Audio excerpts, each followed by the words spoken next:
MS Purnima Enterprises presents Khapri International Manipuri Short Fiction Film Festival 2021. Organized by Ipak Films Production Manipur under the aegis of Film Forum Manipur.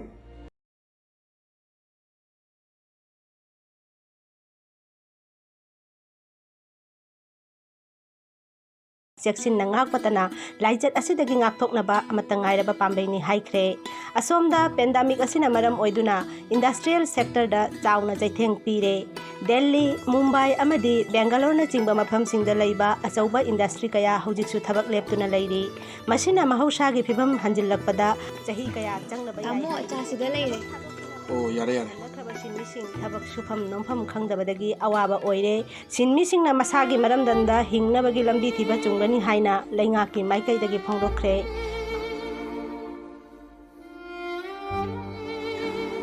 tamo chasi thapra marene tharo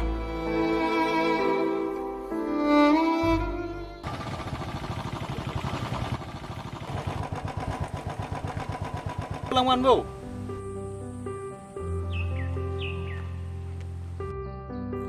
Yamba, katomda. Kari taurage ba nangbu kaubaga khumdang tuminna ungna phamna leidubu amaduna kari hairage ba As yamba mai wasa to sida. ado luhongbagi wari duna kamai tauraba Yamba kadai de luhong mono da. As hojik ai ori ba phim sida bu. ado tarik thana bu kari hairage Yamba tarik thado nahan unai. astalli nang se nupa yam thukti nang haisidi imani tongna mai wani ne As adui wana tim. khange imani oina roi chatle Thaikta ngai khu. nang le holo ai chatle as nakoi wari sidi jam lu dawrida hoi phare adugi damakta nang adu thawai sundha gadaba natida Karam na su hantharo doina yamba. Bangalore da laining da talam senpham khara duna yumpham oraga sagat kiba maagi manglando. Tam thireba corona gi chaithengna adu mangkhidana. Sidadi kari leidana sudana pasa tangani. Kari su letaba mafam sida.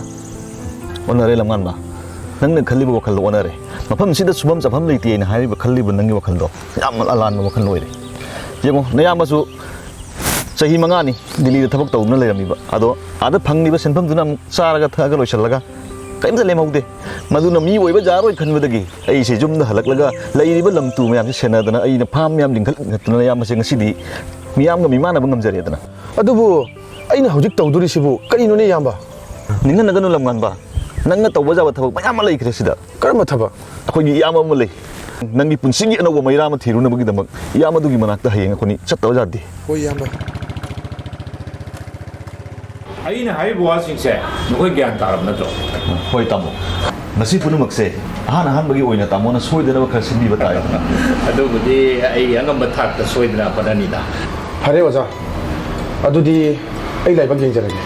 ꯍꯧꯖꯤꯛꯇꯤ ꯇꯥꯃꯣꯅ ꯑꯩꯈꯣꯏꯒꯤꯗꯃꯛꯇ ꯂꯦꯞꯄꯤꯒꯅꯤ ꯍꯥꯏꯔꯕꯅꯤꯅ ꯀꯔꯤꯝꯇ ꯋꯥꯅꯤꯡꯉꯥꯏ ꯂꯩꯇ꯭ꯔꯦ ꯐꯔꯦ ꯇꯥꯃꯣ ꯑꯗꯨꯗꯤ ꯑꯩꯈꯣꯏꯁꯨ ꯑꯃꯨꯛ ꯆꯠꯅꯕ ꯇꯧꯔꯒꯦ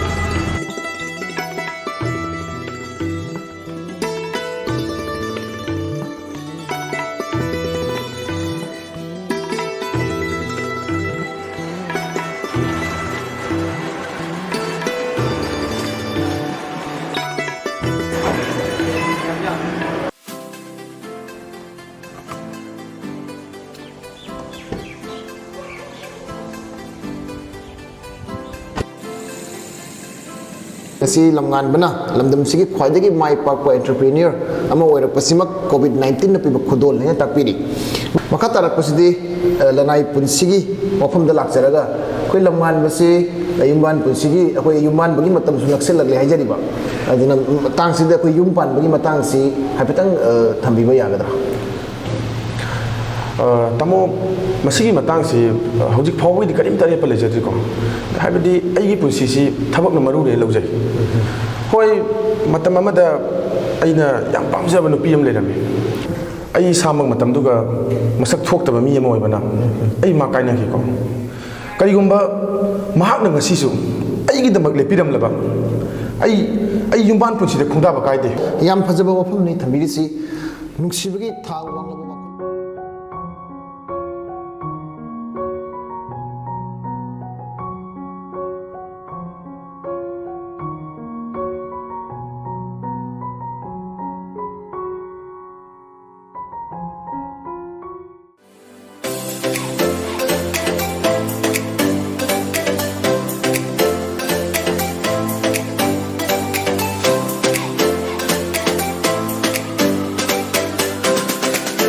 Main sponsor Maipa Bhenu. Sponsored by Oinam Roman. Co-sponsored by Eaton Computerized Eye Testing and Eye Care Center, Thobal. And Northeast India Security Service Info. Online media partner IFAQ Media.